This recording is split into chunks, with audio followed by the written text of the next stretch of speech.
نحمده ونصلي على رسوله الكريم أما بعد فأعوذ بالله من الشيطان الرجيم بسم الله الرحمن الرحيم إنما يعمر مساجد الله من آمن بالله واليوم الآخر وأقام الصلاة وآتى الزكاة ولم يخش إلا الله فعسى أولئك أن يكونوا من المهتدين.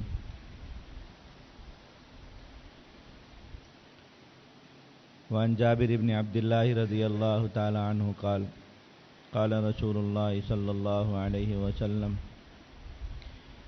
من بنى لله مسجدا كمفحص قطات أو أصغر بنى الله له بيتا في الجنة. صدق الله مولانا العظيم وصدق رسوله النبي الكريم. اللهم صل وسلم وبارك على سيدنا مولانا محمد وعلى آل سيدنا مولانا محمد كما تحب وترضى عدد ما تحب وترضى.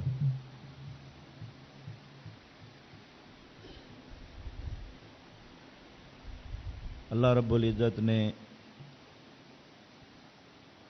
جو اعمال ہمیں عطا فرمائے کرنے کا حکم فرمایا، ان اعمال کے جاری رہنے کا وقت انسان کی موت تک ہے. جب تک ایک انسان زندہ ہے اور عمل کر رہا ہے، اس کے اعمال جاری ہیں، اس کا نامہ اعمال لکھا جا رہا ہے، اس میں نیکیاں اور برائیاں درج ہو رہی ہیں. جب انسان مر جائے گا اور اس عالم سے کوچ کر جائے گا اور اگلے عالم میں چلا جائے گا تو اس کے اعمال بند ہو جائیں گے، اور پھر اس کی آخرت کا معاملہ انہی اعمال کے ساتھ متعلق رہ جائے گا جو اس نے اپنی زندگی میں کیے. اچھے کیے تو اچھا بدلہ ملے گا، برے کیے تو برا بدلہ ملے گا. عام طور پر اعمال کے بارے میں یہی قاعدہ اور قانون اللہ رب العزت کی طرف سے مقرر ہے. اس لیے کہ یہ دنیا جس میں ہم موجود ہیں یہ دار العمل ہے، اور اس کے بعد آگے جتنے بھی مراحل ہیں وہ سارے کے سارے جزا کے مراحل ہیں، بدلے کے مراحل.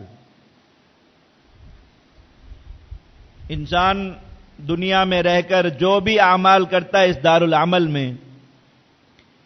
اس دنیا سے کوچ کرتے ہی جاتے ہی ان اعمال کا بدلہ شروع ہو جاتا. بلکہ یوں سمجھیے کہ جو سفر کا وقت ہے اس دنیا سے، اس سفر سے ہی انسان کا جو جزا اور بدلہ ہے وہ شروع ہو جاتا ہے. موت آنی ہے اور اس موت نے یہ سفر طے کرانا ہے، اس دنیا سے اس نے اٹھا کر لے جانا ہے، ایک دوسرے عالم میں جا کے رکھ دینا ہے. تو انسان کو موت کیسی آتی ہے؟ یہیں سے اس کا بدلہ شروع، یہیں سے اس کی جزا کا آغاز. دنیا میں اس زندگی میں دار العمل میں جیسے اعمال کیے ہیں، موت کی کیفیت انہی اعمال کے مطابق ہو. اگر اچھے اعمال ہیں تو موت اچھی حالت میں آئے گی، اچھے طریقے سے آئے گی، اور اگر اعمال برے ہیں تو موت سے ہی ان برے اعمال کا بدلہ شروع ہو جائے گا. اور موت کی شدت اور سختی یوں سمجھیے کہ پہلی جزا ہو گئی برے اعمال کی. اس کے بعد قبر کا عالم ایک طویل عالم برزخ، معلوم نہیں کب تک وہاں رہنا ہے، جب تک قیامت قائم نہیں ہوتی، جب تک سور نہیں پھونکا جاتا، جب تک باس بادل موت نہیں ہوتی، اس عالم برزخ میں رہنا ہے. تو وہ بھی ایک چھوٹے درجے کا عالم جزا ہے. انسان جیسے اعمال کر کے گیا اس کی قبر اسی طرح کے اعمال کا بدلہ بن جائے گا. اگر اعمال اچھے ہیں، پسندیدہ ہیں، تو فرشتے بس 3 سوال کرنے کے بعد اللہ تعالیٰ کے حکم سے اس کی قبر کو کھول دیں گے. یہ بدلہ ہے، اس کی قبر وسیع ہو جائے گی. اس کی قبر میں جنت کی کھڑکی کھول دیں گے. یہ بدلہ ہے، جزا ہے. اور پھر ان اعمال کے مطابق قبر کی خوشبوئیں، قبر کی ٹھنڈی ہوائیں، قبر کی کچھ نعمتیں اس انسان کو اس عالم میں بھی ملنا شروع ہو جائیں گی. جنت جہنم کا فیصلہ تو ابھی حشر کے بعد ہونا ہے، حساب کتاب کے بعد ہونا ہے، لیکن حساب کتاب کے بعد کیا ہونے والا ہے ایک انسان کے ساتھ، یہ جنت میں جانے والا ہے یا جہنم میں جانے والا ہے، اللہ رب العزت کی رضائی سے ملنے والی ہے یا یہ ناراضگی میں گرنے والا ہے، آخرت کی نعمتوں کا حقدار بننے والا ہے یا عذاب کا، قبر سے ہی پتہ چلنا شروع ہو جائے گا۔ قبر اس کے لیے آگے کی زندگی کا روپ دھار لے گی، پتہ چل جائے گا۔ تو اس عالم کے بعد جتنا بھی آگے عالم ہے، عالم برزخ ہے، اس کے بعد حشر کی حاضری ہے، اس کے بعد حساب کتاب ہے، یہ سارے کے سارے عالم جزا ہیں، ہر چیز بدلہ ہے دنیا میں اس کے کیے ہوئے اعمال کا۔ اچھے اعمال ہیں تو یہ ساری چیزیں اچھی ہو کے ملیں گی، موت بھی اچھی آئے گی، قبر بھی اچھی ملے گی، حشر میں بھی آرام اور راحت کے ساتھ جائے گا، اللہ رب العزت اپنے عرش کا سایہ نصیب فرمائیں گے، سورج تنگ نہیں کرے گا، گرمی نہیں ستائے گی، پسینہ نہیں ستائے گا، حشر بھی آرام دے، اس کے بعد حساب بھی حسابًا یسیرا، بہت آسان اور بہت ہی سہل قسم کا حساب کتاب ہے، اس کے بعد صراط سے بھی اس نے بجلی کی تیزی سے گزر جانا ہے اور جنت میں داخل ہو جانا، تو ہر مرحلہ اس کے لیے ایک اچھی جزا بنتا چلا جائے، اور اگر برے اعمال ہیں تو یہ ہر مرحلہ اس کے لیے سزا بنتا چلا جائے گا، موت بھی سزا، قبر بھی سزا، حشر بھی سزا، صراط بھی سزا، آگے پھر اللہ رب العزت معاف فرمائے اگر بہت ہی زیادہ برے اعمال ہیں تو کچھ وقت کے لیے ایک مسلمان جہنم میں بھی ڈال دیا جائے گا۔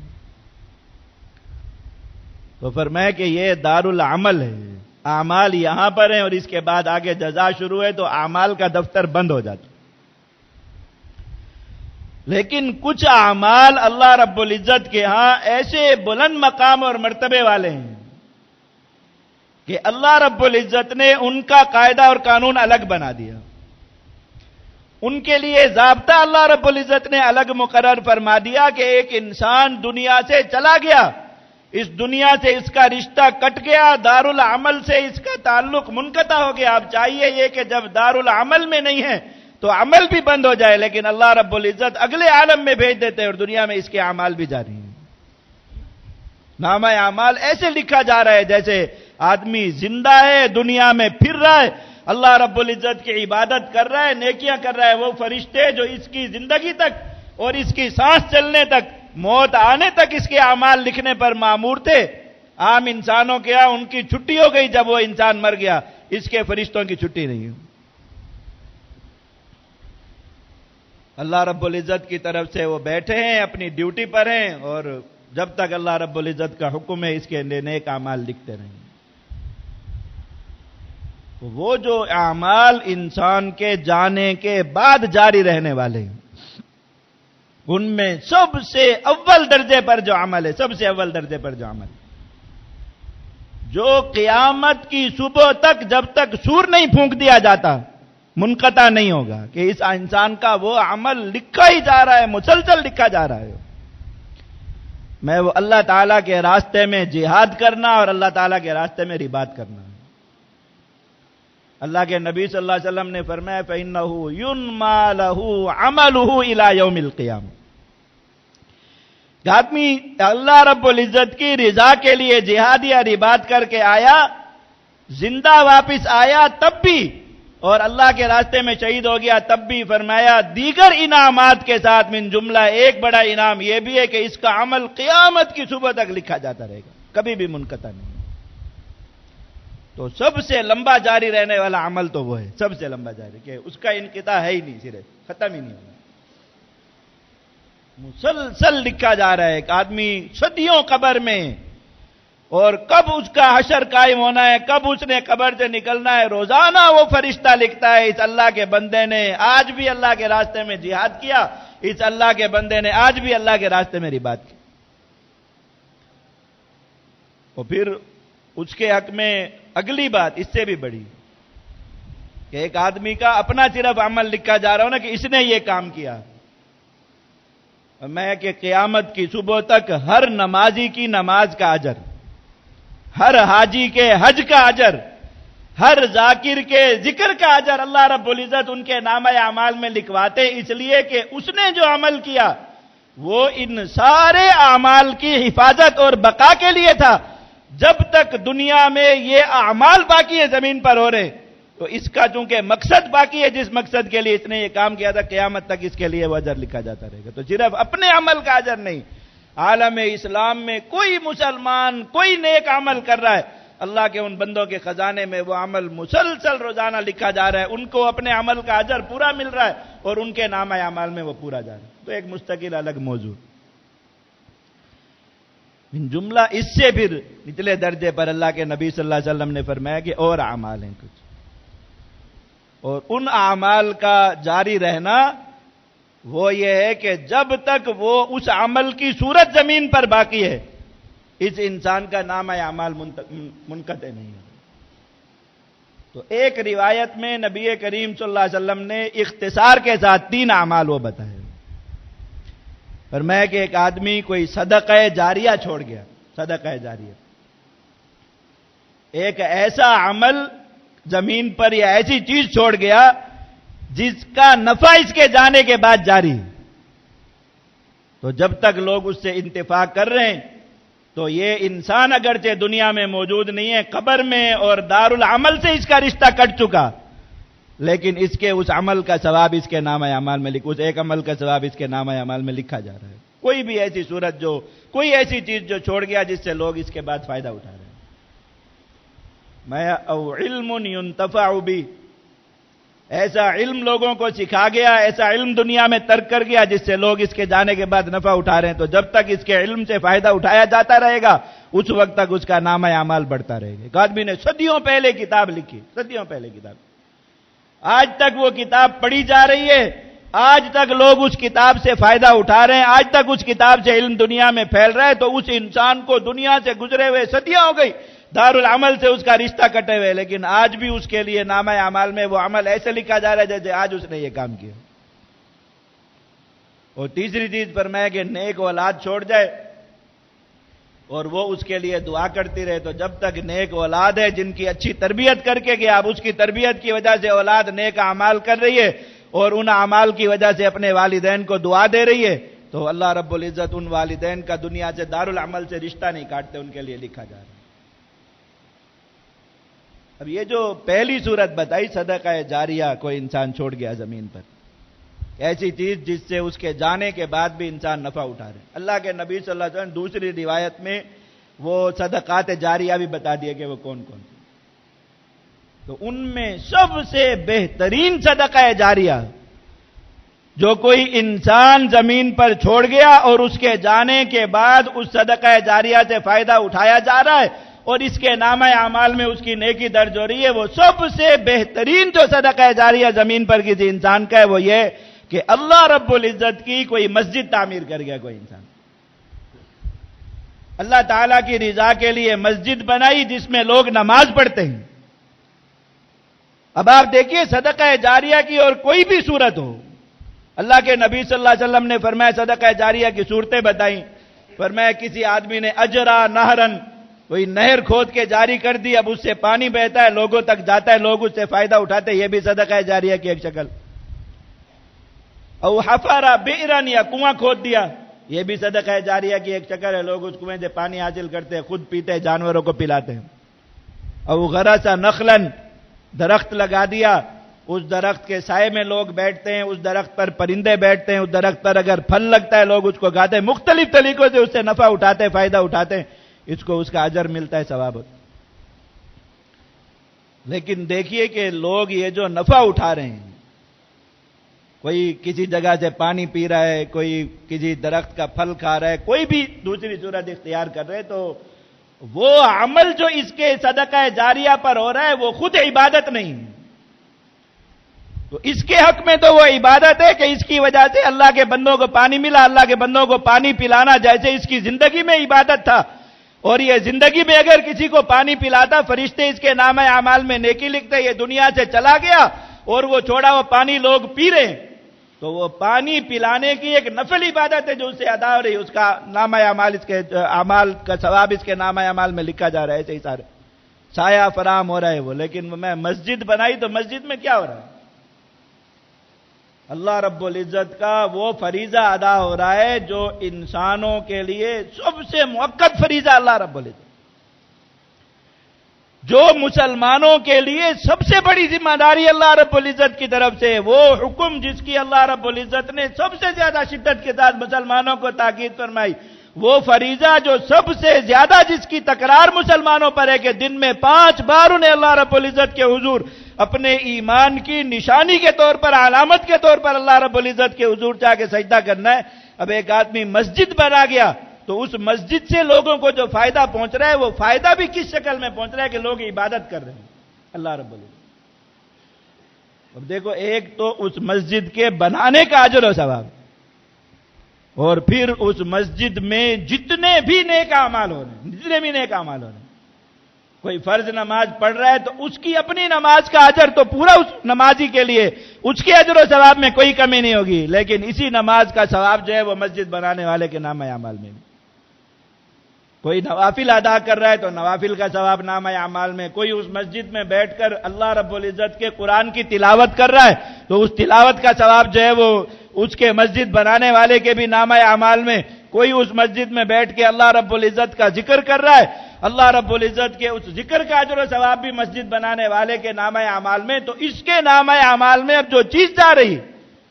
وہ اتنی متنوع قسم کی عبادات ہے، تو صدقات جاریہ جو کوئی انسان دنیا میں چھوڑ کر جائے گا، جس کا اجر و ثواب اس کے جانے کے بعد جاری رہے، دوسرے درجے پر کہ جب تک وہ چیز باقی ہے، جب تک وہ چیز استعمال میں، جب تک اس سے لوگ نفع اٹھا رہے ہیں، اس کا اجر و ثواب جاری ہے، تو ان میں سب سے بہتر چیز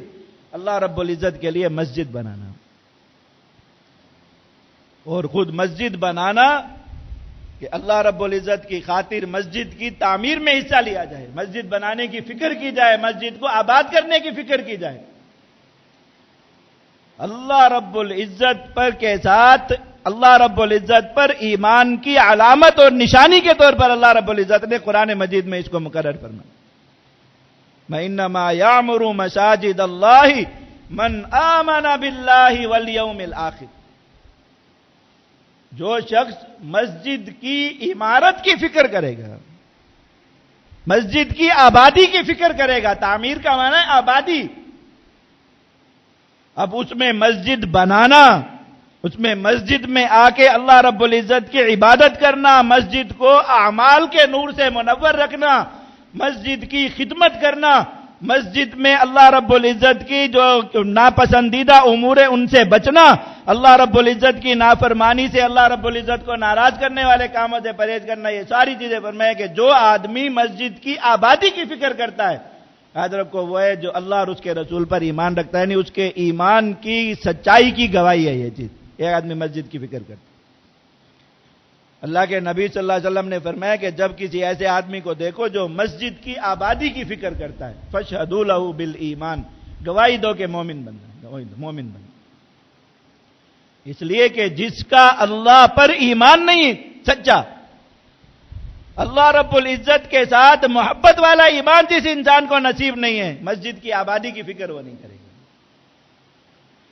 مسجد کو اعمال سے آباد رکھنے کی فکر وہ نہیں کرے گا، مسجد کو اللہ رب العزت کی عبادت کے نور سے منور رکھنے کی فکر وہ نہیں کرے گا، یہ فکر پر میں وہی آدمی کرے گا جس کا اللہ اور اس کے رسول پر ایمان ہے۔ من آمن باللہ والیوم الآخر، اللہ پر بھی ایمان رکھتا ہے، آخرت کے دن پر بھی ایمان رکھتا ہے، تو اپنی آخرت کے دن کو اچھا بنانے کے لیے اس نے سوچا ہے کہ ایسی نیکی کروں جس کا اجر و ثواب میرے جانے کے بعد بھی جاری رہے، اور اس دنیا سے، دارالعمل سے میرا رشتہ اس دارالعمل سے چلے جانے کے بعد بھی نہ کٹے۔ میں وہ آدمی فکر کرتا ہے کہ میں اللہ رب العزت کی خاطر مسجد بنا دوں۔ اور پھر مسجد کیسی عظیم چیز ہے، ایک انسان نہر بناتا ہے، کنواں بناتا ہے، یہ درخت لگاتا ہے، یہ بھی بہت بڑی نیکی ہے، لیکن اس درخت کی، اس کنویں کی، اس نہر کی نسبت تو دنیا کی طرف ہے، اور مسجد کی نسبت کس کی طرف ہے؟ مساجد اللہ، یہ اللہ کی مسجد ہیں، اللہ کی مسجد ہیں۔ قرآن مجید میں اللہ رب العزت نے جگہ جگہ مسجد کو اپنی ذات کی طرف منسوب فرمایا۔ سورۃ الجن میں کیا ان المساجد للہ، مسجد کس کی ہے؟ اللہ کی۔ روئے زمین پر جو کچھ ہے وہ تمہارا ہے، گھر ہے تمہارا ہے، شہر ہے تمہارا ہے، محلہ ہے تمہارا ہے، محل ہے تو تمہارا ہے، یہ فلاں کا محل ہے، یہ فلاں کی کوٹھی ہے، یہ فلاں کا بنگلہ ہے، سب کچھ انسانوں کی طرف منسوب ہے۔ لیکن روئے زمین پر کوئی چیز اللہ کی طرف منسوب ہے تو وہ کیا ہے؟ وہ مسجد. وَأَنَّ الْمَسَاجِدَ لِلَّهِ، مسجد کس کی؟ اللہ کی. اور یہاں پر خود مسجد کی نسبت اللہ تعالیٰ نے خود اپنی ذات کی طرف دی کہ انما یعمر مساجد اللہ. جو مسجد بناتا ہے وہ کس کی مسجد بناتا ہے؟ اللہ کی مسجد بناتا ہے. تو اللہ رب العزت کے لیے کچھ بنانے والا، وہ دنیا کے لیے کچھ بنانے والا، یہ دونوں برابر تو نہیں ہو سکتے. اللہ رب العزت کلیئر کیا کہ جو صدقات جاریہ میں مسجد کی تعمیر کا بہت اونچا مقام اور مرتبہ اللہ رب العزت نے اپنی ذات کی طرف اس کی نسبت کی. اب ایک آدمی اگر مسجد بنانے کی فکر کرتا ہے تو ایک تو اللہ کے ساتھ اس کے ایمان کی سچائی ہو گئی. دوسری چیز جو اس فکر سے ثابت ہوگی وہ یہ ہوگی کہ یہ آدمی نبی کریم صلی اللہ علیہ وسلم کی سنت اور آپ کے طریقے کا اتباع کرنے والا کہ اللہ کے نبی صلی اللہ علیہ وسلم کی غالب فکر ہی غالب فکر. نبی کریم صلی اللہ علیہ وسلم کہیں کسی جگہ پر کچھ وقت کے لیے اگر پڑاؤ فرمایا اور کسی جگہ پر نبی کریم صلی اللہ علیہ وسلم نے کچھ تھوڑی دیر کے لیے بھی اگر قیام فرمایا تو آپ اللہ کے نبی صلی اللہ علیہ وسلم کے جتنے بھی اسفار کے راستے آپ دیکھیں. نبی کریم صلی اللہ علیہ وسلم نے ہجرت کا سفر فرمایا، جیسے ہی امن کی جگہ پر پہنچے، ابھی اپنے ٹھکانے کا کوئی انتظام نہیں، اپنے گھر کا کوئی انتظام نہیں، کوئی آگے کے پروگرام کا پتہ نہیں ہے کہ کہاں جا کر قیام فرمانا ہے، کہاں جا کر رہنا ہے، کس طرح کا گھر بنانا. اور اپنی منزل پر بھی اللہ کے نبی صلی اللہ علیہ وسلم بھی نہیں پہنچے کہ منزل تو آپ کی مدینہ منورہ ہے. ابھی آپ قباء میں مدینہ منورہ سے باہر ایک مقام پر مقیم ہے. ابھی یہ مسجد قباء مسجد منورہ کا حصہ بن گئی. اس زمانے میں جو مدینہ منورہ شہر تھا اس سے تو یہ بہت باہر تھی. اللہ کے نبی صلی اللہ علیہ وسلم بھی یہاں پہنچے ہیں، لیکن یہ پتہ چل گیا کہ امن کی جگہ پر آ گئے، اپنے لوگوں میں تشریف لے، ان لوگوں کے ساتھ آ گئے جنہوں نے آپ کی جان و مال اور عزت کی حفاظت کا عہد لیا ہوا ہے. نبی کریم صلی اللہ علیہ وسلم نے سب سے پہلا جو کام کیا وہاں مسجد تعمیر فرمائی.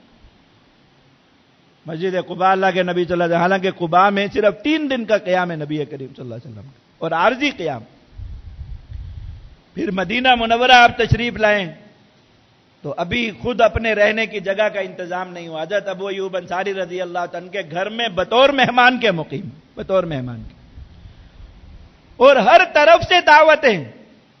مدینہ منورہ میں جتنے چھوٹے چھوٹے خاندان قبیلوں سے ہر خاندان اور قبیلہ آپ کو دعوت دے رہا ہے، یا رسول اللہ آپ ہمارے محلے میں تشریف لائیے، وہاں پر آ کر اپنا گھر مبارک بنائیے اور ہمیں یہ شرف بخشیے کہ ہمارے درمیان آپ رہائش اختیار کریں. ہر کوئی آ کے نبی کریم صلی اللہ علیہ وسلم کو یہ دعوت دے رہا ہے. اور ابھی نبی کریم صلی اللہ علیہ وسلم نے یہ بات طے نہیں فرمائی کہ آپ کو ان میں سے کس جگہ پہ جا کے رہنا ہے. اللہ کے نبی صلی اللہ علیہ وسلم نے اپنی رہائش سے پہلے صحابہ کرام کو فرمایا کہ مسجد کی جگہ کا انتظام کرو. مسجد نبوی شریف کی جگہ خریدی گئی، مسجد کی تعمیر کا آغاز ہوا اور نبی کریم صلی اللہ علیہ وسلم نے پھر اس مسجد سے متصل اپنا گھر مبارک بنا لیا کہ اب یہ ہماری مسجد ہے اور ہم اس مسجد کے ساتھ رہیں گے. اپنی رہائش کا فیصلہ بعد میں، پہلے اللہ کے نبی صلی اللہ علیہ وسلم کی فکر یہ کہ مسلمان یہاں پہ اسلام کا آغاز ہوگا، اسلام کے کام کا آغاز ہوگا تو سب سے پہلی چیز جو بنانی وہ اللہ کا گھر بنانا ہے، اللہ کی مسجد بنانی ہے، وہ چیز بنانی ہے جس کی نسبت اللہ کی طرف ہے. اس کے بعد وہ چیز بنانی ہے جس کی نسبت اپنی ذات کی طرف ہوگی. یہ اب ہمارا اپنا گھر ہے، یہ ازواج مطہرات کے گھر ہیں، یہ حجرات ہیں، یہ اس کے بعد بنیں گے. پہلے اللہ کے گھر بنے اور پھر اس کے بعد آپ دیکھیں آج تک لوگ پھرتے ہیں. اللہ کے نبی صلی اللہ علیہ وسلم جس راستے سے جن راستوں سے غزوات کے لیے تشریف لے گئے، جہاں نبی کریم صلی اللہ علیہ وسلم نے اپنے لشکر کے ہمراہ 1 دن کا پڑاؤ فرمایا، وہاں چھوٹی سی ایک مسجد بنائی. تشریف لائے، جگہ مختص فرمائی، بھئی یہاں تھوڑا وقت رہنا ہے، 1 دن رہنا ہے، 1 دن سے زیادہ رہنا ہے. تو تھوڑے ایک رات کا پڑاؤ ہوتا ہے، صرف قافلے نکل جاتے ہیں، وہاں تو ایسا نہیں. لیکن جہاں ارادہ فرما لیا کہ کچھ وقت یہاں رکنا ہے تو پھر اس کے بعد آگے سفر جاری کرنا ہے. تو بس چھوٹا سا ایک احاطہ مختص فرمایا اور وہاں پہ پتھر رکھ کے جو ہے وہ چھوٹی سی دیوار بنا دی تاکہ باقی جگہ سے ممتاز اور جدا ہو جائے، اور اس کو عنوان دے دیا کہ یہ مسجد ہے. نماز قائم فرما دی، اس مسجد کی شرعی حیثیت ہو گئی. بعد میں جو حکمران ہے اللہ نے انہیں توفیق دی، انہوں نے نبی کریم صلی اللہ علیہ وسلم کی وہ تعمیر فرمودہ جو چھوٹی چھوٹی جگہ اس طرح آپ نے مقرر فرمائی تھی مساجد کی، وہاں پہ چھوٹی چھوٹی مسجدیں بنا دی پوری تعمیر، تاکہ قیامت تک نبی کریم صلی اللہ علیہ وسلم کی نشانی اور علامت کے طور پر محفوظ ہو. اللہ کے نبی صلی اللہ علیہ وسلم کی فکر ہمارا کی یہ مسلمانوں کے لیے مساجد، اس لیے کہ مسجد مسلمانوں کے لیے صرف نماز کی جگہ نہیں، یاد رکھو، مسجد مسلمانوں کی حکومت کی جگہ بھی ہے، مسجد مسلمانوں کی عدالت بھی ہے، مسجد مسلمانوں کا مدرسہ بھی ہے، مسجد مسلمانوں کا دار المشورہ بھی ہے، مسجد مسلمانوں کی دار التربیہ بھی ہے۔ نبی کریم صلی اللہ علیہ وسلم کی اپنی مسجد مبارک کو دیکھو کیسے اعمال سے منور ہے کہ دین کے سارے کام اللہ کے نبی صلی اللہ علیہ وسلم کی اس مسجد میں ہوتے ہیں۔ صحابہ کو قرآن بھی اسی مسجد میں سکھایا جا رہا ہے، صحابہ کرام کو احادیث بھی اسی مسجد میں یاد کرائی جا رہی ہیں، صحابہ کرام کو شریعت کے اعمال پر عمل کی اصل ترتیب بھی، عملی ترتیب بھی وہیں سکھائی جا رہی ہے۔ بھی روزہ یہ جو ہے وہ وضو اس طریقے سے کرنا ہے، طہارت اختیار کرنے کا یہ طریقہ ہے، سارے اعمال سکھائے جا رہے ہیں۔ نبی کریم صلی اللہ علیہ وسلم کی اسی مسجد میں صحابہ کرام کے باہمی فیصلے بھی نمٹائے جا رہے ہیں، اسی مسجد میں حدود و قصاص کے فیصلے بھی ہو رہے ہیں، اور اسی مسجد کے اندر اللہ کے نبی صلی اللہ علیہ وسلم تیر اندازی اور نیزہ بازی کے مقابلے بھی کروا رہے ہیں۔ اللہ کے نبی صلی اللہ علیہ وسلم نے مسجد کو یہ خود حیثیت دے کر بتایا کہ وہ ہر کام جو مسلمانوں کے لیے اللہ رب العزت کے احکام، اللہ رب العزت کی عبادت، اللہ رب العزت کے دین اور شریعت سے تعلق رکھنے والے ہیں، ان سارے کاموں کا مرکز جو ہے وہ کیا ہے؟ وہ مسجد ہے مسلمانوں کے لیے، یہ سارے کام وہیں پر ہوں۔ اب تعلیم سے لے کے جہاد تک دین کے جتنے شعبے ہیں، دین کی جتنی متنوع محنتیں ہیں، دین کے جتنے پہلو ہیں عملی، اللہ کے نبی صلی اللہ علیہ وسلم نے سب کا مرکز کس کو بنایا ہوا ہے؟ مسجد شریف کو بنایا ہوا ہے۔ اور مسلمانوں کو یہ بتایا کہ مسلمانوں کا سارا دین، مسلمانوں کا سارا نظام اسی مسجد سے جڑا ہوا ہے، سارا نظام۔ اللہ کے نبی صلی اللہ علیہ وسلم کے بعد حضرات خلفائے راشدین ہر خلیفہ کا جو مرکز خلافت پتہ ہے، جہاں خلیفۃ المسلمین سے ملنا ہے تو کس جگہ پہ جانا ہے، خلیفۃ المسلمین کے پاس کوئی درخواست لے کے جانی ہے تو کہاں پہنچنا ہوگا، خلیفۃ المسلمین کی خدمت میں کوئی سفارش درج کرنے کے لیے جانا ہے، کسی ضرورت کے اظہار کے لیے جانا ہے تو کہاں ملیں گے؟ مسجد میں جا کر، مسجد میں۔ جب تک اسلام کا یہ معاشرتی نظام،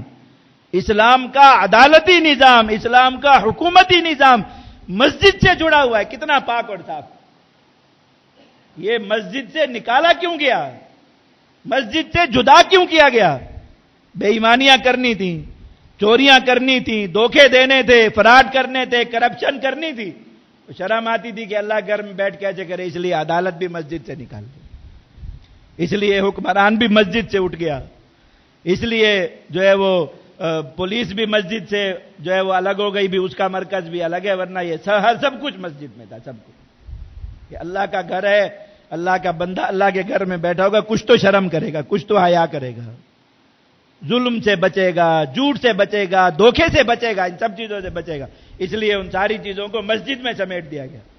تو جب ان ساری چیزوں کی نیت ہو گئی کہ اب انسانوں کی طرح حکومت نہیں چل سکتی، اب چور بازاریاں کرنی ہے، تو سب سے پہلا کام یہی کیا کہ مسجد سے اٹھ جاؤ، مسجد سے الگ ہو گئے، سارا کچھ اٹھا کے لے گئے۔ اگر یہ سب کچھ پھر مسجد کی طرف لوٹ آئے تو خود سوچئے کہ کتنا بہتر ہو جائے سب۔ اللہ کا عرض یہ کر رہا تھا کہ نبی کریم صلی اللہ علیہ وسلم کی اپنی فکر، پھر حضرت سیدنا عمر رضی اللہ تعالیٰ عنہ کے زمانے میں تو ایک طرح سے یہ ایک سرکاری قانون ہو گیا، سرکاری قانون، کہ مسلمانوں کا لشکر کہیں جا کے رکے گا، اس کو پڑاؤ کرنا ہے، ٹھہرنا ہے، تو پہلا کام ہے مسجد بناؤ۔ مسلمان کوئی جگہ فتح کریں گے، مسلمان کسی جگہ کو اسلام کی سرزمین میں شامل کریں گے تو قانون ہے جو ہے حکومت کا، قانون ہے سلطنت کا اور ریاست کا کہ سب سے پہلے جو چیز بنائی جائے گی وہ مسجد بنائی جائے گی، جو مرکز ہے اس میں بڑی مسجد بنے، اور جو مضافات ہیں ان میں چھوٹی چھوٹی مسجدیں بنے گی کہ مسلمان جو لوگ، اب تھوڑے سے لوگ بھی کہیں دین اسلام میں داخل ہو رہے ہیں تو سب سے پہلی چیز جو ریاست کی طرف سے انہیں مہیا کی جا رہی ہے، سب سے پہلا تحفہ جو اسلام کی طرف سے انہیں دیا جا رہا ہے وہ یہ کہ مسجد بنا کے ان کے حوالے کی جا رہی ہے کہ یہ اللہ رب العزت کے عبادت کی جگہ، یہ اللہ رب العزت کا گھر ہی ہے۔ مسلمان کا کام یہ ہے کہ وہ باقی چیزوں کی فکر بعد میں کرے کہ یہاں یہ بھی بنانا ہوگا، یہ بھی بنانا ہوگا، یہ کام بھی کرنا ہوگا، وہ کام بھی کرنا ہوگا، باقی ساری چیزوں کی فکر بعد میں آئے گی۔ سب سے پہلی فکر یہ کہ وہاں مسجد بنانی ہوگی، اللہ کا گھر بنانا ہوگا، وہ بنا کے دینا ہوگا۔ اس لیے اللہ کے نبی صلی اللہ علیہ وسلم نے مسلمانوں کو بھرپور ترغیب اس سلسلے میں بھرپور ترغیب، اور پھر معاملہ مسلمانوں پر آسان فرما دیا اس چیز کہ ہر مسلمان سے یہ مطالبہ نہیں، اور اس کا یہ جو اجر و ثواب ہے، فرمایا کہ ایک آدمی مر گیا، دنیا سے اس کا رشتہ منقطع ہو گیا، وہ قبر میں چلا گیا، ویسے دارالعمل سے اس کا رشتہ کٹ گیا، لیکن اس کا عمل جاری رہے کہ وہ مسجد بنا کر دنیا سے گیا، یہ اس شخص کے لیے نہیں ہے صرف من بنا للہ مسجدا، جس نے اللہ کے لیے مسجد بنائی اس کے لیے یہ اجر ہے۔ تو ذہن میں فوراً یہ بات آتی کیونکہ پوری مسجد بنائے گا، پوری مسجد کو تعمیر کرے گا تو پھر وہی سارا اجر و ثواب لے جائے گا۔ اللہ کے نبی صلی اللہ علیہ وسلم نے فرمایا کہ جس نے مسجد میں اتنا حصہ بنایا کا مفحصی قطات، حضرت ابو ذر رضی اللہ عنہ کی روایت ہے کہ جتنی جگہ ایک چھوٹا سا پرندہ انڈا دینے کے لیے گھونسلہ بناتا ہے، من بنا للہ مسجدا قدر مفحصی قطات، قطات ایک چھوٹا سا پرندہ ہے جسے ہمارے چکور کہتے ہیں، یہ پرندہ عربی زبان میں اس کو قطات کہا جاتا ہے، میں کہ جتنی جگہ چکور اپنے انڈا دینے کے لیے گھونسلہ بناتا ہے، اتنی جگہ کسی نے اللہ رب العزت کی خاطر مسجد کے طور پر بنا دی۔ کتنی چھوٹی سی جگہ ہے، ایک سجدے کی جگہ سے بھی کم ہوتی ہے۔ ایک گھونسلے کی جگہ پہ ایک انسان تو پورا کھڑا ہو کے نماز نہیں پڑھ سکتا، گھونسلے کی جگہ، یعنی صرف سجدے کے وقت جو پیشانی رکھتا ہے اتنی جگہ بنے گی بے مشکل، یا قیام میں جتنی جگہ پر اس کے پاؤں ہوتے ہیں تو اتنی جگہ بنے گی بے مشکل۔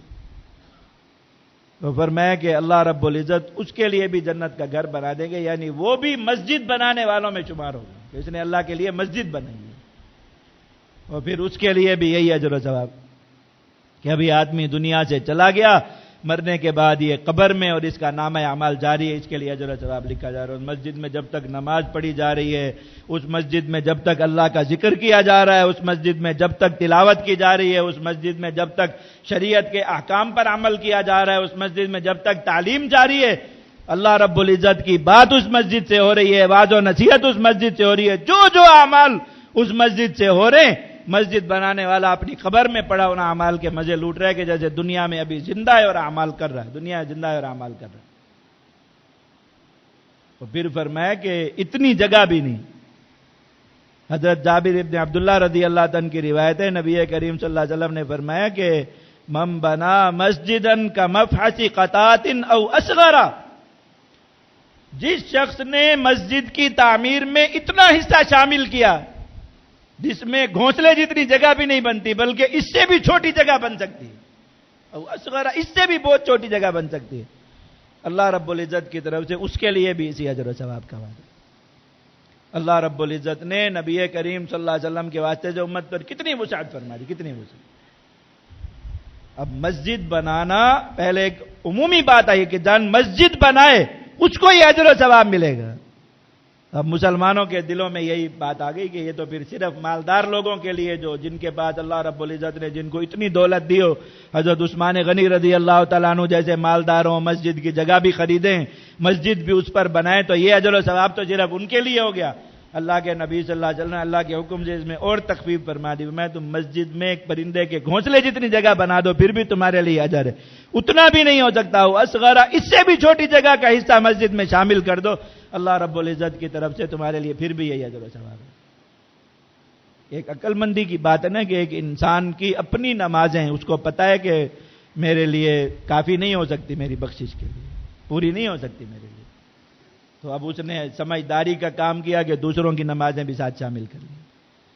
ایک آدمی کو پتہ ہے کہ میرے اپنے ذکر اذکار میرے جو ہے اس کے لیے کافی نہیں ہو سکتے آخرت کی اتنی بڑی زندگی کے لیے، مجھے تھوڑا سا وقت ملا تھا دنیا میں، اس وقت میں کتنا کر سکا، آخرت کی زندگی تو ابد الآباد کی ہے، اس تھوڑی سی زندگی کے اعمال اس آخرت کی زندگی کی تعمیر کے لیے کافی نہیں ہو سکے۔ اس نے کہا چلو دوسرے لوگوں کے ذکر اذکار بھی اپنے نامہ اعمال میں شامل کرو۔ اب ایسا نہیں کہ ان کے کوئی کمی ہو جائے گی، جو عمل کر رہا ہے وہ تو پورا اپنا ثواب اللہ رب العزت سے لے رہا ہے، اس کے ثواب میں کوئی کٹوتی نہیں، کوئی کمی نہیں ہے، لیکن یہ آدمی عقل مندی کا ایک کام کر گیا کہ اپنے پیچھے بھی اجر و ثواب کا ایسا خزانہ چھوڑ گیا کہ اب آرام سے قبر میں اور دنیا میں اس کا نام اعمال جاری ہے، لکھا جا رہا ہے کہ یہ عمل کر رہا ہے، وہ عمل کر رہا ہے، وہ عمل کر رہا ہے۔ اس لیے دیکھو مجاہد اس امت میں سب سے زیادہ نفع والا انسان ہے کہ اس نے سب سے اونچا فیصلہ کیا. اس نے کہا کوئی اور کام کروں گا تو پھر بھی اس کی ایک انتہا ہے وہ ختم ہو جائے گی. تو ایسا کام کرو کہ جس کی انتہا ہو ہی نہ چرے جائے. اس نے سب سے اونچی جگہ کو جا کے پکڑ لی, اللہ کے لیے اپنی جان لے کے چلا گیا اور اللہ رب العزت کی خاطر وہ عمل کر لیا جس کے بارے میں فرمایا کہ اب اس کا اجر و ثواب تو قیامت کی صبح تک منقطع نہیں ہو سکتا. سور پھونکا جائے گا, یہ عالم تباہ ہوگا, ختم ہوگا, یہ دنیا ٹوٹ پھوٹ جائے گی, ختم ہو جائے گی, تب جا کر رکے گا اس شخص کا عمل, اس کا اجر و ثواب. اور اس نے اپنے ساتھ ایسا عقل والا کام کر لیا کہ دنیا کے سارے مسلمانوں کی نمازیں, دنیا کے سارے مسلمانوں کے روزے, دنیا کے سارے مسلمانوں کے چھوٹے بڑے سب اعمال میں اس نے اپنی شرکت ڈال دی, اپنا حصہ ڈال دیا. لوگ کہتے ہیں مجاہدین دیوانے, ان کو عقل نہیں. ان سے زیادہ عقل مند انسان تو دنیا میں کوئی ہے ہی نہیں. ایک مشکل سودے کا فیصلہ کرنا ہے, صرف ایک شخص کو ایک مشکل سودے کا فیصلہ کرنا ہے کہ میری جان جا سکتی ہے, لیکن سوچئے وہ اپنی جان کو قیمتی کتنا بنا رہا ہے. ایک آدمی حضرت نوح علیہ السلام کی زندگی جیے, 1000 سال جیے, 1000 سال. ان 1000 سالوں میں وہ اتنی نمازیں, اتنا ذکر, اتنی تلاوت, اتنے اعمال جمع نہیں کر سکتا جتنے اعمال اللہ کے راستے کا ایک مجاہد, ایک مرابط, ایک شہید ایک دن میں اپنے نامہ اعمال میں جمع کر لیتا ہے کہ دنیا میں کروڑوں انسان اس کے لیے عمل کر رہے ہیں. اپنے لیے تو کر ہی رہے ہیں, بغیر کسی نیت کے, بغیر کسی احساس کے وہ اس مجاہد کے لیے بھی عمل کر رہے ہیں, اس کو جا رہا ہے, آپ چاہیں یا نہ چاہیں جا رہا ہے. جن لوگوں کے دلوں میں مجاہدین کے لیے نفرت ہے, بغض ہے, ان کو بھی بتا دوں کہ وہ بھی جو نمازیں پڑھتے ہیں نا, ان کا ثواب بھی مجاہدین کو جا رہا ہے اللہ کے فضل, چاہیں یا نہ چاہیں. اللہ تعالیٰ سے کہتے بھی رہے یا اللہ ہمیں مجاہدین پسند نہیں ہے, ہماری نماز کا اجر وہاں نہیں جانا چاہیے, جائے گا, آپ نہیں روک سکتے. آپ کے ذکر و اذکار کا اجر بھی وہاں جائے گا. اللہ کے راستے کے مجاہد, شہداء, مرابط تو وہ عقل مند لوگ ہیں, انہوں نے یہ فیصلہ کیا.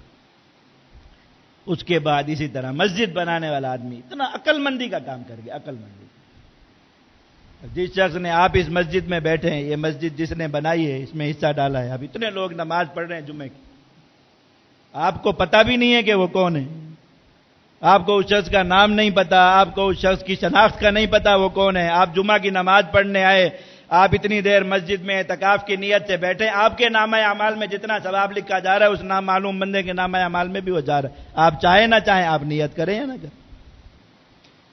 آپ نماز پڑھیں گے, آپ کی نماز کے ساتھ آپ کو پتہ بھی نہیں کہ آپ کی اس نماز کا اجر اللہ کے کن کن بندوں کے نامہ اعمال میں جا رہا ہے, لیکن جا رہا ہے. آپ کو سوچنے کی, نیت کرنے کی ضرورت بھی نہیں. ایسے ہی آپ سوچیں کہ آپ کے مال سے کسی جگہ پہ ایک سجدے کی جگہ بنی ہوئی ہے, کسی جگہ پہ ایک نمازی کے صرف پاؤں رکھنے کی جگہ بنی ہوئی ہے, کسی جگہ پہ نمازی کے مسجد میں داخل ہونے کی صرف جگہ بنی ہوئی ہے, تو آپ کو پتہ ہے یا نہیں ہے, آپ کے علم میں ایک بات ہے یا نہیں ہے, آپ کو اس کا احساس ہے یا نہیں ہے, آپ دنیا میں موجود ہیں یا نہیں ہے, آپ یہاں موجود ہیں یا اپنی قبر میں موجود ہیں, آپ کے نامہ اعمال میں وہ سجدہ بھی جا رہا ہے, وہ ذکر بھی جا رہا ہے, وہ تلاوت بھی جا رہی ہے, وہ ذکر سب کچھ آپ کے نامہ اعمال میں جا رہا ہے. آپ کو دنیا میں اس چیز کا پتہ نہیں ہے. جب قبر میں جائیں گے اور یہ ہوگا کہ اب اعمال کی ضرورت ہے, اس وقت میں پتہ چلے گا کہ کتنا عقل مندی کا فیصلہ کرا ہے کہ اب یہاں آ کے ضرورت تھی اور وہاں سے مسلسل اب سپلائی جاری ہے, آ رہی ہے, آپ کی سپلائی رکی نہیں ہے. ایک بندہ آپ خود سوچے کہ دنیا سے اپنے ساتھ خود کا کیا کیا کر کے لے جا سکتا ہے, خود سوچے. اور پھر خود سوچیں کہ پورا جو ہے وہ غور کر کے اپنی دنیا میں جتنی اللہ تعالیٰ نے اب تک زندگی گزروا دی, کوئی ایک سجدہ ایسا ہے زندگی کا جس کے بارے میں اپنے دل کو یہ اطمینان ہو کہ وہ سجدہ ایسا تھا جو اللہ کے حضور پیش کرنے کے قابل ہو گیا تھا. کوئی 2 رکعت نماز ایسی ہو ہماری زندگی میں جس کے بارے میں خود ہمارا دل یہ گواہی دے کہ وہ 2 رکعت نماز ایسی تھی جو اللہ رب العزت کے حضور میں پیش کر سکتا ہوں. نہیں ہوتی بھائی, نہیں ہوتی. ہم سب کو اپنے اعمال کی حقیقت کا پتہ ہے, اپنے اعمال کی طاقت کا, اپنے اعمال کے وزن کا پتہ ہے ہم سب کو. اب کیا پتہ ہے, مسجد میں اتنی سی جگہ بن گئی, اللہ کا کوئی ایسا بندہ وہاں نماز پڑھ گیا, اللہ کا کوئی ایسا بندہ وہاں بیٹھ کے اللہ کو یاد کر گیا, اللہ کا ذکر کر گیا, اللہ کے حضور رو گیا, آنسو بہا گیا, جس کے سجدے کی اللہ کے ہاں بہت قیمت تھی, بہت قدر تھی, جس کی نماز واقعی اللہ رب العزت کے ہاں تولے جانے کے قابل تھی. جس کی تلاوت واقعی اللہ رب العزت کے ہاں سنی جا رہی تھی، پہنچ رہی تھی، غور سے سنی جا رہی تھی، جس کا ذکر اللہ رب العزت کے ہاں اس طرح جا رہا تھا کہ وہ اللہ کو یاد کر رہا تھا، اللہ اس کو یاد فرما رہے تھے۔ فَاذْكُرُونِي أَذْكُرُكُمْ کی شان والا آدمی بیٹھا ہوا تھا، ہم کیا پتا ہے؟ تو عقل مندی کی بات یہی ہے بھائی، عقل مندی کی بات یہ ہے کہ صرف اپنے اعمال پر تکیہ کر کے جو آدمی دنیا سے چلا گیا، اس تھوڑی سی زندگی کے بڑے خسارے اور بڑے گھاٹے میں رہ جائے گا، یاد رکھیں۔ تو اللہ رب العزت نے یہ اعمال رکھ دیے، جس کو اللہ تعالیٰ نے سب سے بڑی عقل عطا فرمائی ہو، سب سے بڑی ہمت اور جرأت عطا فرمائی ہو، تو اس اصل چیز کو پکڑ لے، اللہ تعالیٰ کے راستے میں اپنی جان سے، اپنے مال سے جہاد کر لے۔ یہ قبر میں جا کے پتہ چلے گا کہ وہ کیا کر کے آیا، کتنے فائدے کا سودا اپنے لیے کر کے آیا۔ اللہ تعالیٰ نے جہاد کو کیا کہا قرآن مجید میں؟ لَأَدُلُّكُمْ عَلَىٰ تِجَارَةٍ تُنْجِيكُم مِّنْ عَذَابٍ عَلِيمٍ، تم ایسی تجارت دنیا میں کر آئے ہو جو اب آخرت میں جگہ جگہ تمہیں بتا رہی ہے، دیکھو تم موت کے وقت میں جو اللہ کے عذاب سے بچے تھے، اس تجارت کی وجہ سے بچے تھے، تمہیں اس وقت پتا چلے گا۔ تم قبر میں آ کے جو قبر کے اندھیروں سے، قبر کی سختی سے، قبر کی تنگی سے، بدبو سے، قبر کے سانپ بچھوؤں سے بچ گئے، اس لیے بچے تھے، تم نے وہ تجارت کی تھی جو تمہیں اللہ رب العزت کے عذاب سے بچانے والی تھی۔ یہ وہاں جا کے پتا چلے گا۔ یہ جو مسلسل اعمال کے خزانے آ رہے ہیں اور مال بڑھتا ہی جا رہا ہے، یہ تمہیں ایک اچھا فیصلہ کر کے آئے تھے، اس کی بنا پہ آ رہے تو وہ کرو، نہیں تو پھر اللہ رب العزت نے اس کے بعد کمزوروں کے لیے بھی اعمال رکھ دیے۔ مسجد کی تعمیر میں حصہ لو، مسجد بناؤ، کہیں بھی اللہ رب العزت کی خاطر مسجد بناؤ، اس کی بنانے کی فکر کرو، اس کو آباد کرنے کی فکر کرو کہ اتنی سی جگہ مسجد میں بن جائے، اتنا سا حصہ مسجد میں شامل ہو جائے جہاں ایک چھوٹا سا پرندہ جو ہے وہ انڈا دے سکتا ہے۔ اللہ رب العزت تمہارے لیے اس اجر و ثواب کا خزانہ کھول دیں گے، فرمایا کہ وہ اس کا اجر وہ قبر میں پڑا ہے، دنیا سے کٹ چکا، پھر بھی اس کا اجر و ثواب جاری ہے۔ تو آپ حضرات کو پتہ ہے یہاں جماعت کی طرف سے مہم چلتی ہے ہر سال مساجد کی تعمیر کی، ملک بھر میں مختلف جگہوں میں مساجد بنائی جاتی ہیں، اور پھر وہاں اللہ کے کتنے بندے نمازیں پڑھتے ہیں، اور کیا کیا جو ہے وہ اعمال نبی کریم صلی اللہ علیہ وسلم کے زمانے کے اور مسجد نبوی شریف والے وہ اعمال جن کا مساجد سے رشتہ اور تعلق کاٹ دیا گیا، اللہ کے فضل سے کچھ مسجدیں آج بھی ایسی بن رہی ہیں جن میں ان اعمال کی بھی بات ہوتی ہے، ان اعمال کا بھی ذکر ہوتا ہے، ان اعمال کو بھی زندہ کرنے کی محنت ہوتی ہے، جاری کرنے کی محنت ہوتی ہے۔ تو یہ 1 مہینہ مساجد کی تعمیر کی مہم چل رہی ہے، پورے ملک میں انشاءاللہ 29 مسجدیں بنیں گی اس دوران۔ تو آپ حضرات یہاں جو حضرات اس میں کار خیر میں حصہ لینا چاہیں، یہاں مرکز کے جو منتظمین ہیں ان سے رابطہ کر لیں، ان سے تفصیلات معلوم کر لیں، اور جس قدر اللہ رب العزت نے توفیق اور ہمت دی ہے اس میں اپنا حصہ شامل فرما دیں، تو یہ آخرت کا انشاءاللہ ایسا اجر و ثواب کا خزانہ کھلنے والا ہے جس کا علم اگلی زندگی میں جا کر ہو۔ اللہ رب العزت ہم سب کو توفیق نصیب فرمائے۔ وآخر دعوانا الحمدللہ۔